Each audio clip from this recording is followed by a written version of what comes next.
Bonjour et bienvenue. On plonge aujourd'hui dans un truc assez fou. Asie Nord, Ah oui, une traversée de la France, exactement. sans GPS. Ouais, 10 ans, 34 km. incroyable. Un article d'Atelier expliqué nous a interpellés. Ah oui, celui-là, je l'ai lu aussi. Fascinant. On va décortiquer comment Fleury-Roux et Pierre Martinez ont fait ça. Carrément. Juste avec des cartes et une boussole, c'est dingue. Limites physiques, la navigation à l'ancienne et puis les paysages de la France, tout ça. Tout à fait. On va vraiment creuser leur méthode, c'est passionnant. Exactement. Vous adorez apprendre vite, eh bien. Oui, c'est vrai. Trouvez les points clés. Les moments Eureka. Voilà, tant d'être voyé sous l'info. C'est ça. Ce sujet, c'est parfait. Parfait. On va explorer chaque étape de leur aventure. D'accord. Et on va mettre le doigt sur les trucs les plus captivants. Super. Ozeg, le défi déjà, c'est quoi? Traverser la France du sud au nord, Ok, en ligne droite, d'accord. dans un couloir de 5 km de large. Ah oui, quand même. Sans GPS, hein. Ah non, c'est clair. À pied, VTT, vélo gravel. Donc, que de la force humaine, c'est ça. Exactement. Que leurs jambes et leur volonté.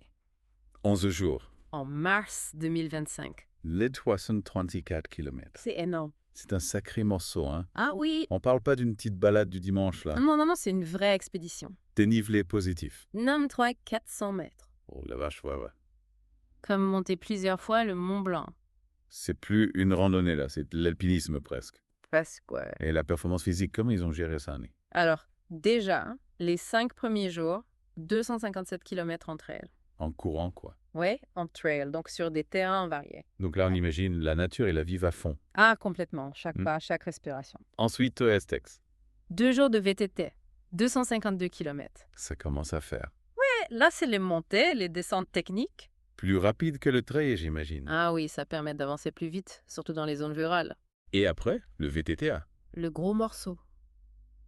525 km avec le gravel. Ah oui, j'ai lu ça, c'est énorme. Essentiel pour les plaines du nord de la France. Ok, parce que là, on imagine c'est plat.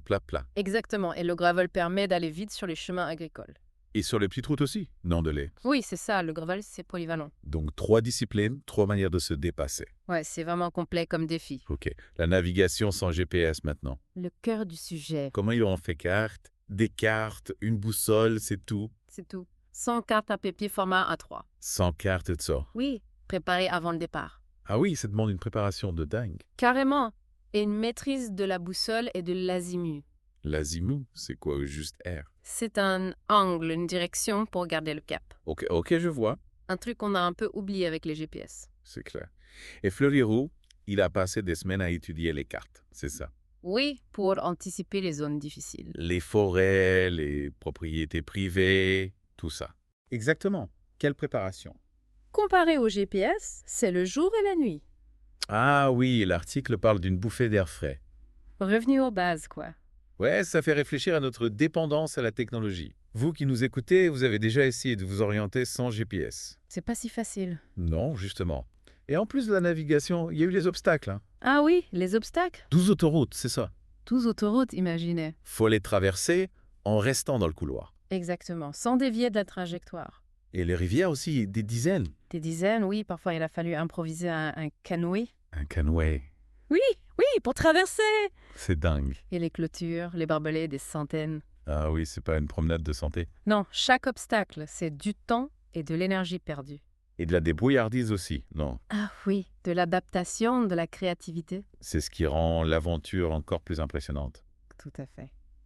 Et malgré ce couloir étroit, ils ont vu la diversité de la France. Ah oui, c'est incroyable. 19 départements, 7 régions. Montagnes, vallées, plaines. Tout ça concentré sur 5 km de large. Exactement, la richesse du territoire. Et ils ont rencontré des gens aussi. Ah oui, dans les villages, les cafés, Des discussions, des échanges. l'aspect humain de l'aventure. C'est ce qui donne de la profondeur au récit. Complètement. Et Azimut Nord, ça nous dit quoi finalement, ça vaut? Un retour à l'essentiel. L'autonomie, le voyage sans béquille. Ouais, sans technologie, juste une boussole et des cartes. Ça nous montre qu'on peut vivre des aventures incroyables. Sans aller au bout du monde. Sans dépenser des fortunes. Juste avec la bonne attitude. Et l'article suggère de commencer petit, c'est ça. Oui, se familiariser avec la boussole, la carte. Sans s'entraîner avant de se lancer dans un truc énorme. Exactement. L'aventure, c'est un état d'esprit avant tout. Ok, donc Azimut Nord, c'était bien plus qu'une simple traversée. Bien plus, oui. Une performance physique. Une redécouverte de la navigation. Une autre façon de voir la France. Magnifique. L'azimut, le couloir de 5 km, les obstacles, tout ça. Ça montre l'ampleur du défi. Et ça nous rappelle qu'on peut trouver l'aventure, Près de chez nous, sans aller loin, avec des outils simples, en se confrontant à des défis. fondamentaux.